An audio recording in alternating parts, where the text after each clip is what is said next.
The hollow parable began, where the world's tongue had been cut out, leaving only the shadow bar to speak for the silence.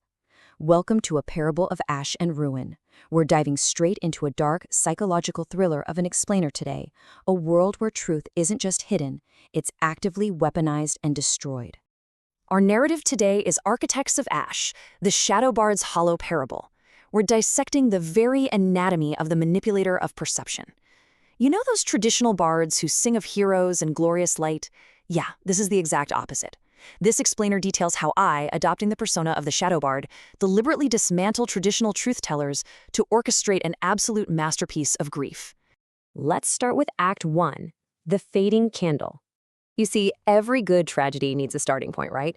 Ours begins with a rather pathetic, frail opposition, the traditional lore keeper. On one side, you have this fading candle, a mediator of reality, who's desperately trying to record these final, fleeting acts of kindness just to preserve some sort of moral framework. But on the other side, you have the architect of lies. As the Shadow Bard, I make absolutely sure that the chronicler's voice is entirely drowned out, and those precious hard-won scrolls, they're simply burned to ash. Moving into Act 2, the twisted word. Now, the Shadow Bard doesn't use a sword or some spell of flamboyant light. No way. The arsenal here is far deadlier. It's systemic manipulation. Functioning as the corruptor, I wield the twisted word like a jagged glass blade. We're talking about whispering lies, extensive gaslighting, and turning trusted allies into bitter enemies through ruthless character assassination. It's about inciting fear, jealousy, and division to destroy the few remaining heroes from the inside out, all without ever drawing a single drop of physical blood. By acting as a trusted advisor, whispering literal poison right into a leader's ear, the corruptor builds a world totally consumed by paranoia. In this world, absolutely nothing is taken at face value. I replace reality with an inescapable echo chamber where no one knows who to trust anymore, and unity is completely, irreparably shattered. Which brings us to Act 3, Architect and the Beast. Picture this. You're standing at the very edge of the world, in the whale's belly. It's this desolate expanse, literally paved with the shattered teeth of martyrs. This is where I confront the great Drake. So how exactly do you slay a legend, a dragon, without a weapon? Well, you reach into the belly of the beast and you pull forth the ghost of the story.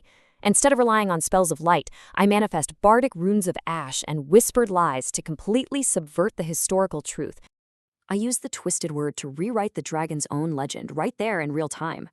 Through intense psychological gaslighting, this terrifying beast is actually convinced that its legendary fire was merely the dying breath of a forgotten king. It's wild to think about, but the dragon dissolves completely into the very propaganda used to replace its reality. You see, the most terrifying weapon isn't a blade, it's the story told to justify the end. Next up is Act 4, a masterpiece of grief. Shifting away from the battlefield, we witness the horrifying creation of my ultimate sonata, a masterpiece of grief. This is a visceral, completely nihilistic subversion of traditional music. Operating as a kind of scavenger of misery, the grimdark bard wanders these desolate battlefields to harvest the raw emotion of the dying and the damned. The source texts explicitly describe an instrument of pure horror. Imagine a viol with strings literally made from the gut of traitors. And the melodies? They're woven directly from the dying breaths of forgotten kings. It's taking the physical and emotional remnants of total defeat and turning them into this haunting, dark symphony. Now, you might be wondering, does this music offer any comfort? Absolutely not. Because in this broken world, hope is the most expensive and, frankly, most useless commodity there is. The bard might sell fake hope with a charming smile, but really they're using the heavy truth of human cruelty to grant listeners the only mercy left, the sheer strength to just endure the unendurable. This magic is essentially weaponized raw emotion. Depending on the intent behind it, this masterpiece of grief can manifest as the piercing screech of a flute designed perfectly to completely break a foe's spirit, or conversely, as a dark lullaby explicitly crafted to lead innocent souls straight into the void. It's incredibly potent stuff. Finally, we arrive at Act 5, the Hollow Victory. So we've seen how the lore keeper is brutally suppressed and how raw grief is turned into a musical weapon.